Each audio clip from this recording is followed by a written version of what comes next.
So, in the previous class, we were discussing about inheritance, and we have reached to the final keyword.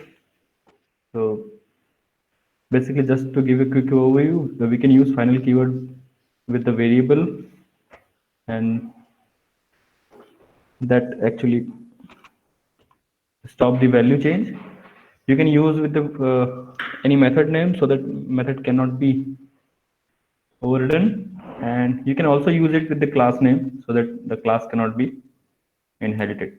And we have seen some of the examples, like in this example we have used final keyword with the run method, and if you try to inherit through extend keyword, so you are extending by class, and through which you want to override run method, so that will give you error that overridden method is final.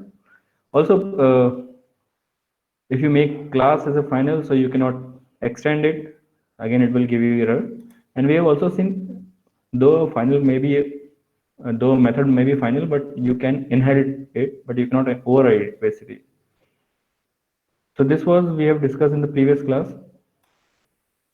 Another topic is garbage collection in Java. So small topic, just to give you a quick overview. What is garbage collection? So basically, until other programming languages like C, C++, you have used free function, delete function to perform the memory management, and to remove to free up the space basically. However, in Java it is done automatically. So whenever an object becomes eligible for the garbage collection, and by means of eligible collection, that it is the reference, it is unreferenced or it is not in use, so Java automatically remove all the unreferenced objects from the heap memory, and it is done automatically by the JVM. So here in Java, if you're talking about garbage, that it means that unreferenced objects in the heap memory, and to free up the memory, we don't have to call free functions or like delete functions like we do in C++. In Java, it is performed automatically. So Java actually provides a better memory management rather than the other objects. So basic advantage, because it makes Java memory efficient, because garbage collector removes the unreferenced object from the heap memory, and it is automatically done by the garbage collector, which is a part of JVM. So we don't need to make extra efforts.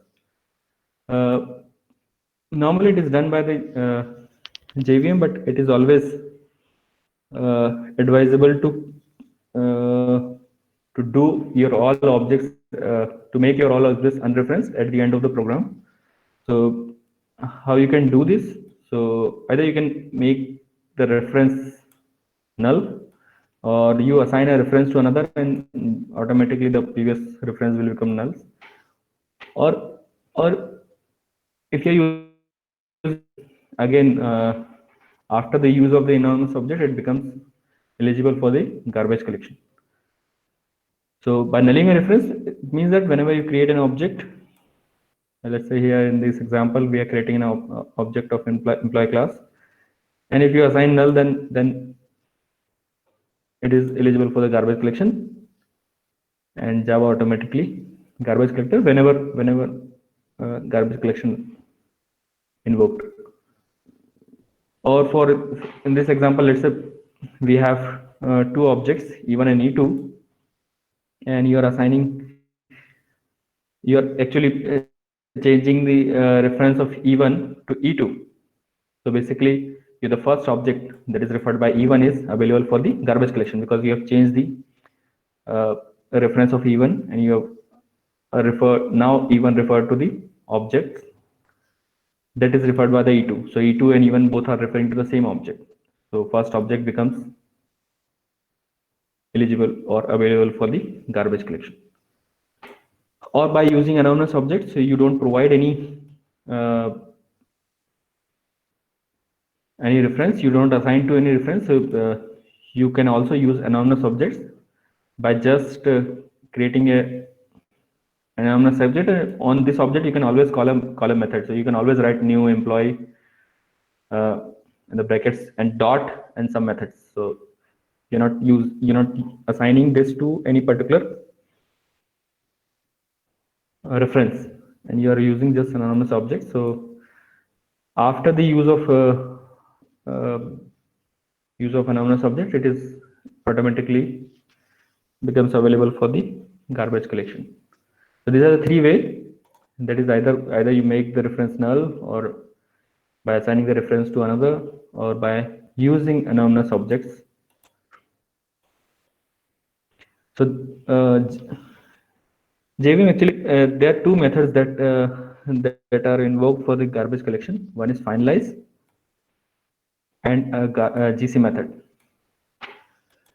Your finalize object is in the object class, and just like क्योंकि object class के बताया तो मैं एक बताता हूँ. जैसे आपने सेट थ्योरी पढ़ा होगा, तो सेट थ्योरी में whenever you create a set, it is automatically belongs to universal set.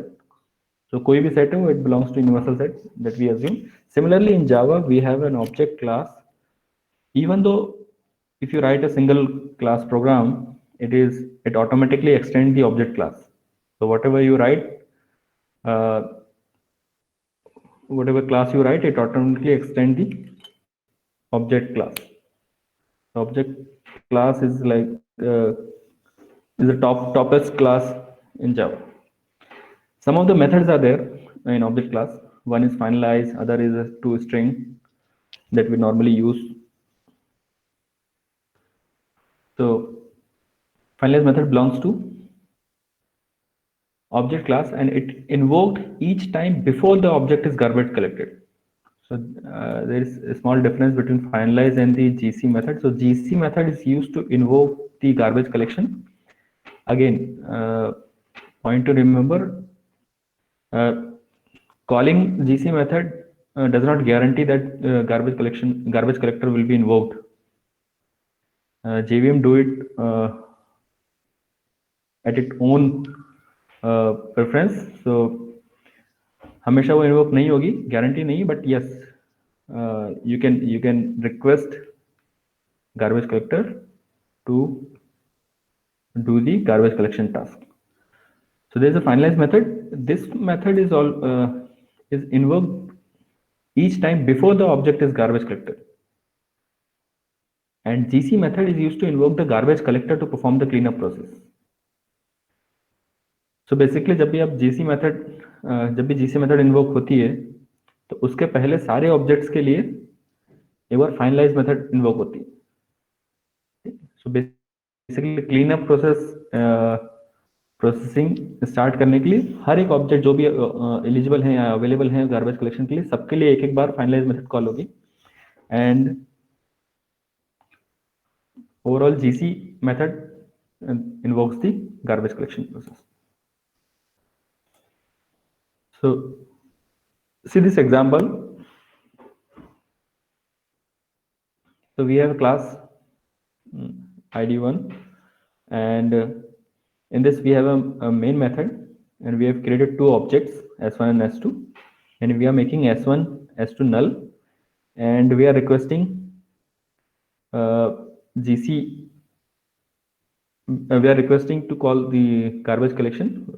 GC method belongs to system class, and GC is a static method, so you can directly invoke through the class name. So system.gc, whenever you make a request, if garbage collection invokes, then it call finalize method, and you can see we have defined a finalize method inside the id1 class also. So we have basically overridden the actual method which is already there is a built-in method, finalize method, and we have overridden it, and we are just printing object is garbage collected. So basically we have nullified two objects s1 and s2. So when we invoke gc method and suppose garbage collection runs, suppose means if on the request, if garbage collection is invoked, then the finalize method is invoked for each an object. And since we have overridden the final method and we are printing object is garbage collected, so when line number when GC is invoked at 16 number line, then finalize method is invoked for each object for S1 and S2. That object is garbage collected and object is garbage collected. 2 times it is printed. However, it might be possible that if you run this program and you might not get any output. So it is not guaranteed to that or it will always run. Another example where what you're doing, you are assigning S1 to S2 at line number 15 and you are making S2 null. So आपने S2 जो reference उसको null कर दिया. So basically एक object है जो unreferenced हुआ है and for that object if garbage collector runs then the finalize method will be invoked.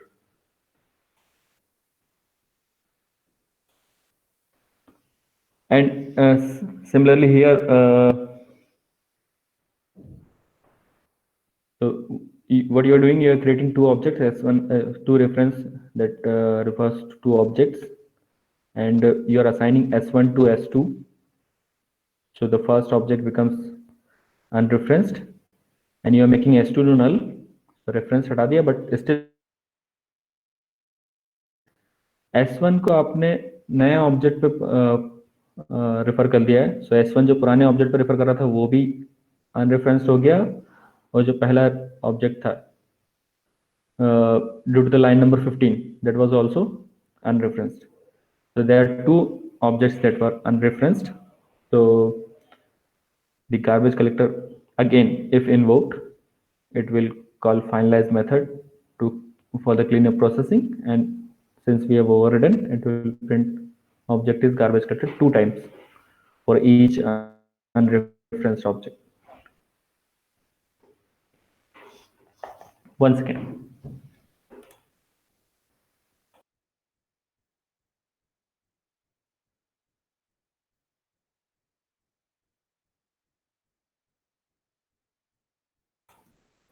One minute. So if you have any question, you can write it on the chat.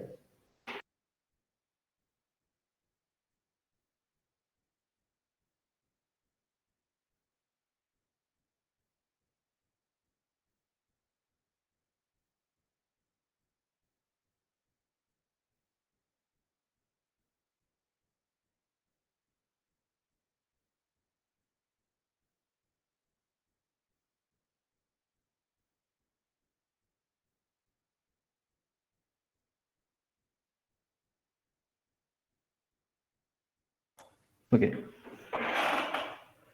So going again to the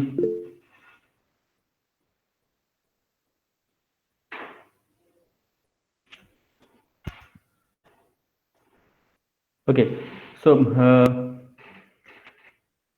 this particular example, so name of the class has to be main only if the class is public. So this is because of the ID1 online compiler basically. So because online compiler है तो main class को कैसे ले रहा है? Because अगर public कर रहे हो तो क्योंकि अगर आपको फर्स्ट लेक्चर याद हो तो मैंने बोला था कि अगर आप क्लास का नेम पब्लिक करते हो तो and if you run it then Java C फिर क्लास का नाम ही आना चाहिए ना कि आपकी फाइल का नाम. सो बेसिकली ID1 कंपाइलर के अंदर सेटिंग ऐसी होगी कि पब्लिक के साथ में वो मेन डॉट जावा ही अज्यूम करता हो, इसलिए इट इज देयर. बिकॉज ये एग्जांपल जब मैंने first time not this time but जब मैं फर्स्ट टाइम रन किया था तो ID1 को भी यूज किया था. So it gives you this. Also there is another example when you are creating some objects and you are assigning to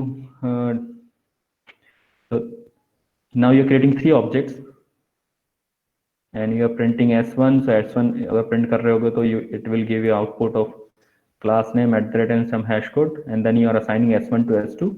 So basically you are making you are changing the reference of S1 to S2. So the first object is unreferenced. S1 को आपने एक नया object पे refer कर दिया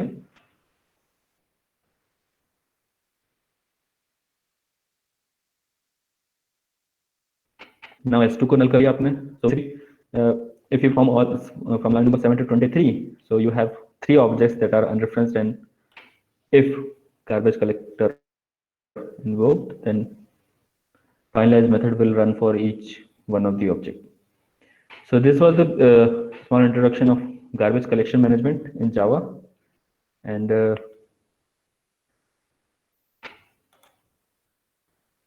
if there is any question, otherwise we can you can ask. Otherwise we can move to next topic.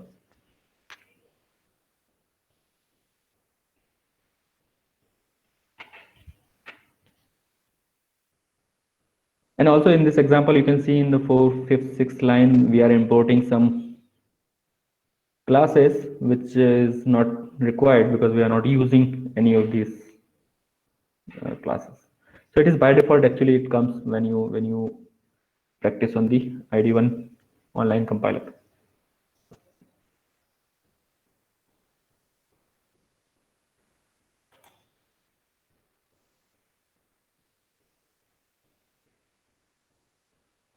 Okay, so no questions, so we can move with our next topic, which is packages in Java. So let me, नहीं आ रहा है उस पे screen पे मैं इसको. Okay.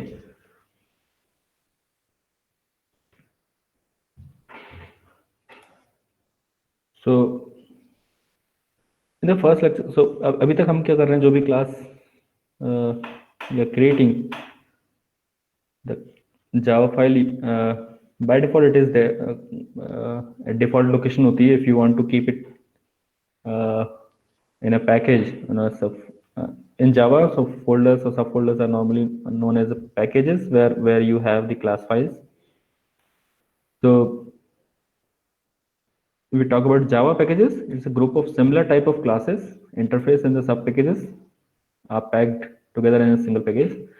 So packages in Java can be categorized in two forms: built-in and user-defined. So Java structure, so JDK structure, Java structure in your system, it also have the directory structure, and the directory, one particular directory or one subdirectory is called package or sub package. So there are many packages are there. So for in this example, okay, 1 second, call is.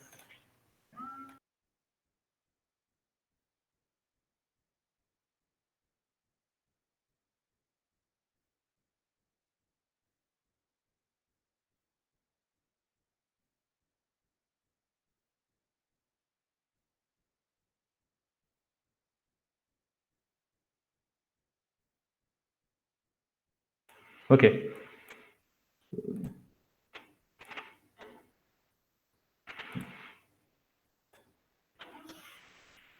Okay, so here you can see topmost package is Java. Inside that there are some sub packages. For language, lang is there, util for the utility classes, AWT sub package is there, and inside the lang package there are some classes like system.class, string.class. So already pre-compiled classes are there, built-in classes that you use when you write your user-defined classes or the functions. So you can also create a directory structure using package in Java. So for that you write package keyword and the package name, basically. So here in this example, you can see we are creating a class balance, and that balance class has two data members, name and balance, and we have a constructor that assign n and p to name and balance, and the class ends here with some instructions to be some methods that can be followed, and we have a main method, main class. Inside that we have main method and this class end, and when you compile it, it goes all the class file. Class file means that it will create two class file, balance.class and the main.class, and it will go to the my package folder. So though you already, so you normally use various editors or IDEs to compile and run the Java program, but in general, if you use terminal, so how you can compile it? So you write java c command and -d. So d specifies the directory. So if you want to put it in some specific directory, so you give the directory path. Let's say some d and abc is there, or /home is there. So if you give a particular path name in case of directory, and the java file name that is there, for example, in this case, assuming this whole program is saved as main.java. So this is the main.java,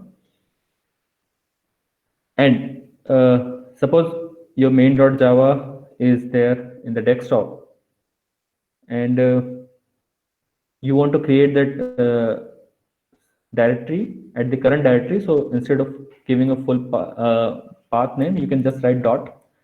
So here the dot is specify that you want to keep the package within the same directory. So java c -d dot main.java if you don't if you want to keep your package at the current directory. To compile, so basically you write java c command, and to run, uh, you have to give the path name. So your main class is inside the my package.main. So you write package name and dot class name. And okay, so जैसा मैंने अभी पहले ही बताया कि -d is a switch that tells the compiler where to put the class files. So यहाँ पे इस particular example में there will be two class files, balance.class and the main.class.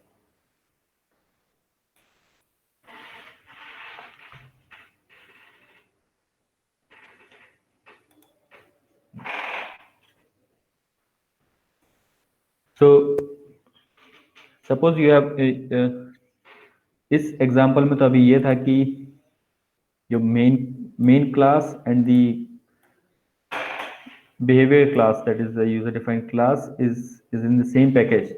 But suppose एक class आपने किसी दूसरे पैकेज में रखी है कंपाइल करने के बाद, जैसे क्लास फाइल, तो मेन क्लास आपकी किसी दूसरे पैकेज में है, and you want to access this. So there are three ways to do that. So basically the question is how to access package from another package. So there are three ways to access package from outside the package.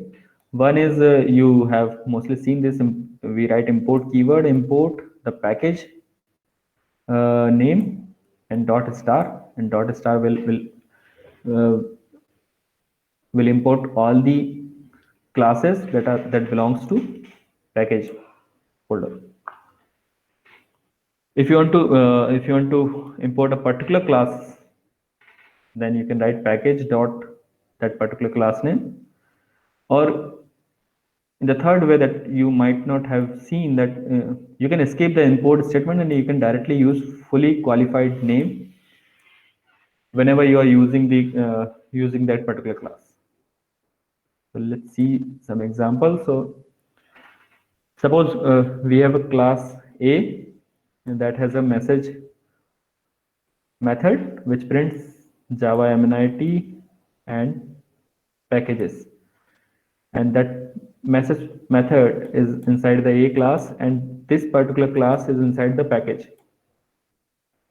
pack folder package. So when you write this, you can compile it. When you compile it, the a dot class file will go to the pack directory or package. Now you are writing another class B, which is inside the mypack, which you want to put it in the mypack package. So you're creating a package mypack, and also notice there is a sequence of writing package and the import statement. So first, अगर आप पहली class याद होगी तो हमने एक programme का structure देखा था कि पहले स्टेटमेंट्स में क्या आते हैं, तो package is there, then import statements that, then the class definitions. So class B is your main class, which belongs to my pack. When it will be compiled, so b dot class will go to the my pack package, and you are using a class. Using means you are creating an object of a class, and through this object you are calling the message method of that particular class. So to using that to use that another class, you can write import statement, import pack dot star, assuming so यहाँ पे एक assumption और भी है इस particular example में कि दोनों pack और my pack are in the same folder, तो जिसका top folder है वो same ही है. So then you can write pack dot something. If it is in it is in this other subfolder, so you have to write the relative path of that particular package. Using package name dot class name. So again, the same example, you have X class, which is the pack. When you compile it, the X dot class will go to the package, and the main package is there in some other package in my pack. And if you want to use that X class, you import pack dot X. So particular class को use करना है तो आप pack. जैसे आप scanner class के लिए direct आप either you can use a star, or if you want to specify the particular import for the scanner class, you write java.util.scanner, and you can call object dot method. ये भी आपने normal देखा होगा, but this is one example. That is the third way, that you use fully qualified name instead of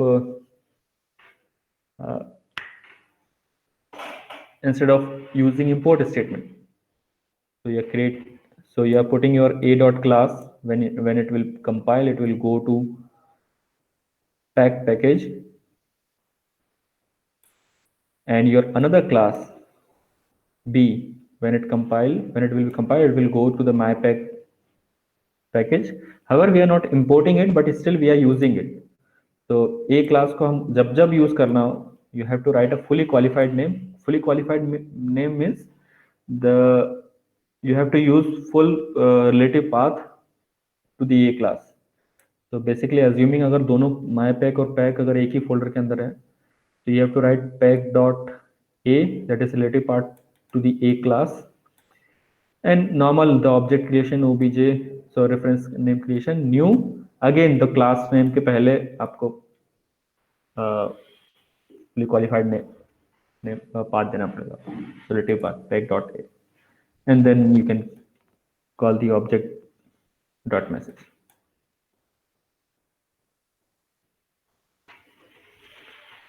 So these are the three ways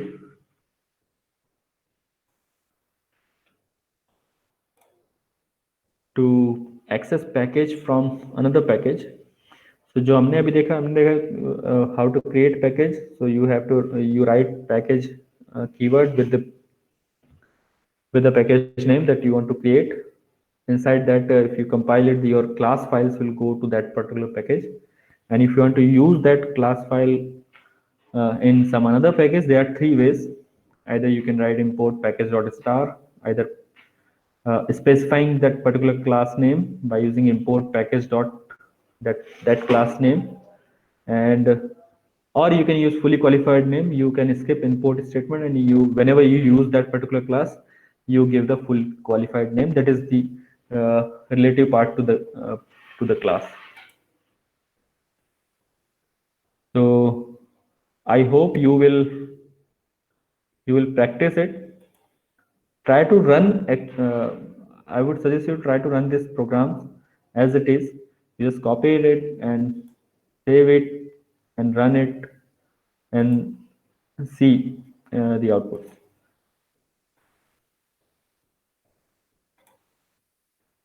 If you want to create sub packages, so similar to the package, you just write the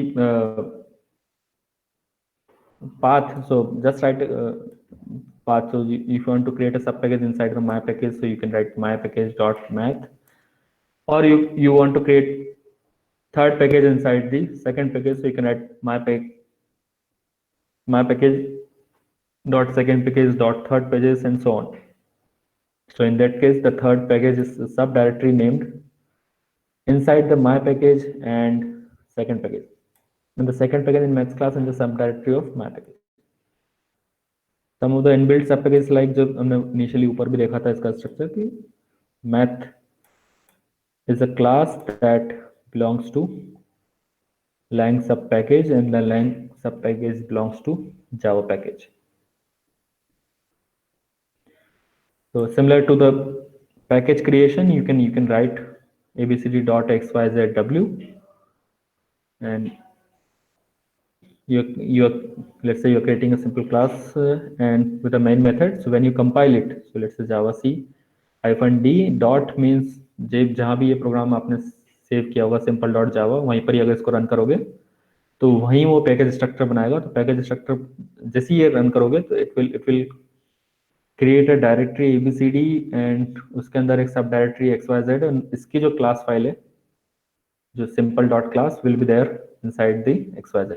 Now to run that simple dot class, you have to write the full path to the simple dot class with the Java command, and the class what is doing, it is actually printing the hello sub package. So this will be printed. So similar to the package, you can create the sub packages also. Since so though we should study access modifier in the beginning of the class, beginning of the course in first or second class, but since now we have studied the sub packages and the package concept, so we can revisit what are the access modifiers. So in Java, you have 4 access modifiers instead of 3. Unlike C++, where you have 3 access specifiers like public, protected, and private, here you have 4 access specifiers: private, protected, public, and default.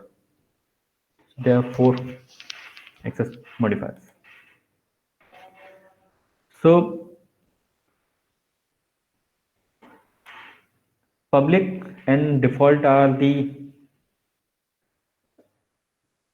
trivial to understand. So public you can access anywhere. You can access it anywhere inside the same program, inside the. So there are 3 things. एक तो उसी programme में हम उसे access करना है with in the same class, उसी programme में with in the different class, and with in the same package, and access to some another package also. So if you are defining it as a public, you can access it anywhere outside the package also, outside the class also. If you are defined private, so you cannot access outside the class.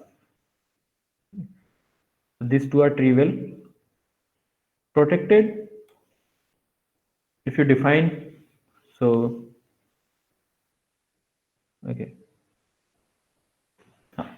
so basically here you can see class bike, speed limit 80, and Honda that extends bike, the speed limit will be accessed here and it will print 80. So this is not the example from protector actually. ये अब उसको if you make it protect private, so you cannot access it outside the class, so it won't be accessed in the subclass of bike, that is Honda 3, because it is now private, so you cannot access it. However, if you write protected can be accessed in the subclass of that particular class. So यहाँ पे private को आप दूसरी class में access नहीं कर सकते हो, प्रोटेक्टेड को आप दूसरी क्लास में एक्सेस कर सकते हो when that particular class extending the other class. अभी यहाँ पे तो ये सिंपल लग रहा होगा, लेकिन अगर मैं क्लास बाइक को एक दूसरे पैकेज के अंदर रखूं और होंडा को एक दूसरे पैकेज में रखूं, and the packages are different. Now, if it is protected, you can only access this particular element, particular data member, when Honda is subclass of bike. So you can access protected data members or methods in other folders also, or other packages also, but the condition is that class should be a subclass of that particular class.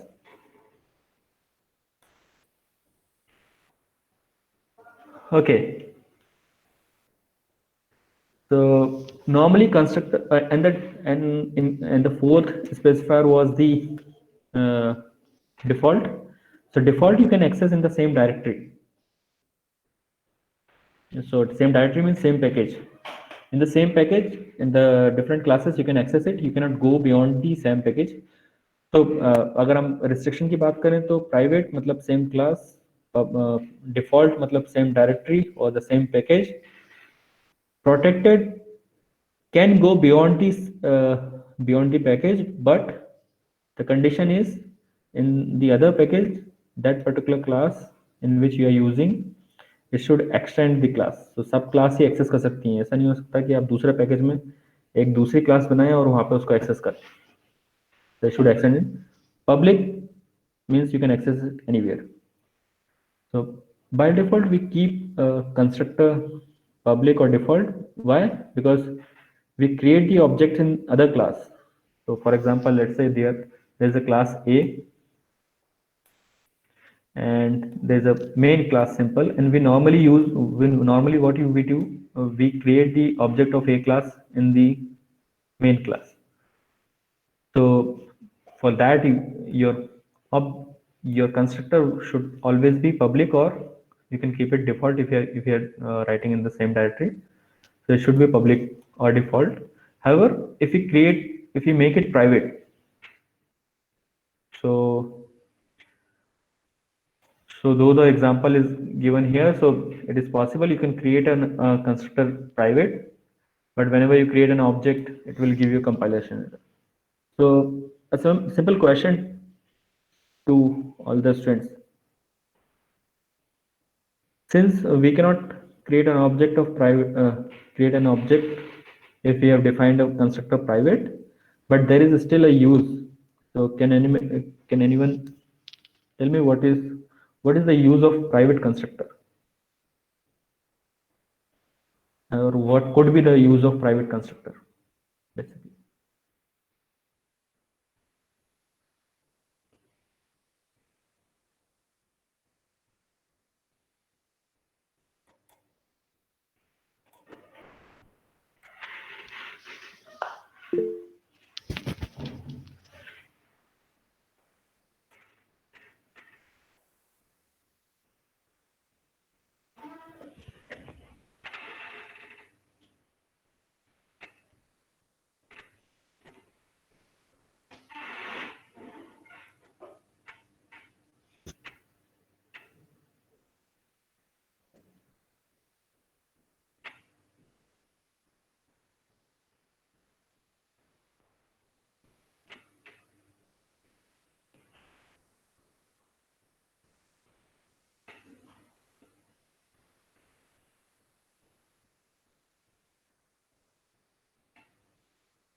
Okay, some of the answers are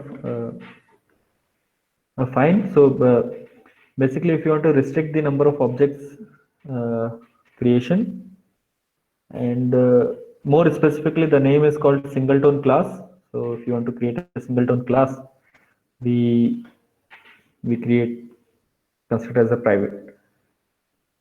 So we'll see that in the next lecture. And मैंने शायद पिछले 2-3 बार से slide upload नहीं किए, मैं आज upload कर दूंगा सारी slide. So you try to run this and try to see. We'll talk about singleton class the next lecture. Okay, thank you.